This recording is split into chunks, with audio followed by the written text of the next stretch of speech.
A mí me parece, Diego, que este punto es muy importante, que independiente de las características de la persona, que sea obesa, no obesa, coma mucho, coma poco, hay gentes que tiene genéticamente o por herencia colesterol elevado.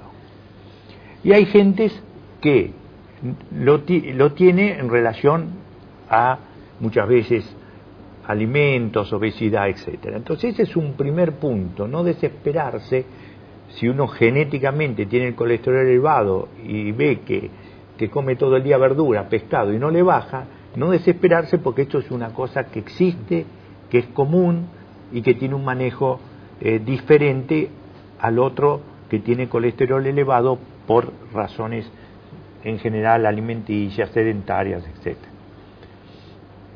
Cuando una persona tiene colesterol, empezamos que antes era mucho tener más de 250, después 220, después 200. ¿Cuál es la cifra mágica que hoy se acepta? Se dice que el colesterol elevado es arriba de 200, pero en realidad lo que debemos hacer los médicos, cuando tengamos un perfil de colesterol, un análisis de un paciente, es hacer un score o una medición del riesgo de ese paciente. Eso incluye ver su colesterol total, el colesterol que la gente le llama bueno o HDL, si tiene presión arterial alta o no, y si fuma o no, y la edad. Y uno establece un riesgo a 10 años de enfermedad vascular. Y según ese riesgo, esto está estipulado desde el año 2001, decide si trata con medicamentos o no trata con medicamentos el colesterol. Entonces, uno puede tener una persona con un colesterol total de 190, que uno dice está bien, pero ese señor tiene una enfermedad coronaria porque tuvo un infarto, un preinfarto, y hay que tratárselo igual el colesterol. Y uno puede tener una mujer de 35 años que tiene un colesterol de 235, pero su riesgo a 10 años es menor al 5%. Ese paciente no hay que tratarle el colesterol. Entonces, eso es muy importante que los médicos hagamos, porque no todos los pacientes son iguales ante el aumento de colesterol. Claro. Las dos formas de colesterol son importantes a la hora de considerar si requiere tratamiento. ¿Es tan importante tener el LDL, colesterol malo alto, como tener el HDL o colesterol bueno bajo? El colesterol HDL o bueno bajo es un predictor de que uno debe aumentarlo, porque es como, para traducirlo como un colesterol cepillo, hace que las arterias se liberen. Y el colesterol LDL, el nivel de colesterol, es el que determina cuándo uno trata o no trata a un paciente, según el riesgo que tenga. Por ejemplo, si un paciente tiene riesgo alto, que es mayor del 20% a 10 años, su colesterol LDL o malo debe estar por debajo de 100. Si tiene 130, uno dice, bueno, está cerca de 100, hay que tratarlo igual. Hay un hecho que me gustaría plantearle a Inés, que a mí siempre me quedó muy grabado, de un cardiólogo muy importante de Duke, que es una universidad muy interesante y trascendente en Estados Unidos, que decía que para las personas que tienen trastornos metabólicos, muchas veces las tensiones, la irritabilidad, las rabietas, aumentan mucho más el colesterol, la glucemia y los trastornos vasculares que muchas veces comerse una torta de chocolate. ¿Qué podés comentar al respecto? Y que es así, doctor, digamos, uno ve personas que, como dice usted, que hacen dieta, que no comen nada y tienen el colesterol por las nubes, uno le pregunta de qué trabajan, y son personas que tienen un trabajo que les genera mucho estrés. Por supuesto que hay que tratárselo, porque el colesterol alto tapa las arterias más importantes, que son las del cerebro, las del corazón y las de los riñones. Entonces uno quiere vivir muchos años con buena calidad de vida. Por eso uno le insiste como médico a la gente que no quiere tomar la medicación, porque dice yo soy joven, no es tan alto, que uno no está tratando ahora, está tratando dentro de 15 años, porque todos los trabajos demostraron que a largo plazo disminuyen los eventos vasculares cerebrales y coronarios. ¿Y quién se quiere morir con una demencia o con un infarto, doctor?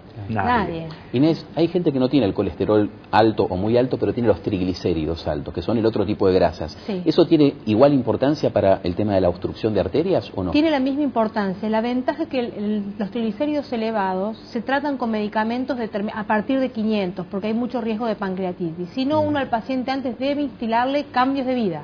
Ejercicio, una dieta adecuada, y bajan muchísimo los triglicéridos. Lo que pasa es que es lo más difícil de llevar adelante a veces por los pacientes.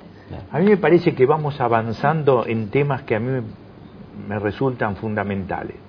Y uno de ellos, como decía Inés y como decía este médico en Estados Unidos, es, por favor, controlar la tensión, el estrés, las rabietas, porque eso realmente aumenta mucho todos los trastornos metabólicos.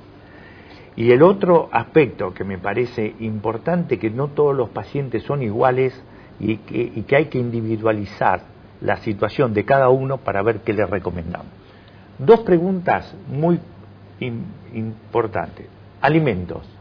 ¿Qué sirve, qué no sirve?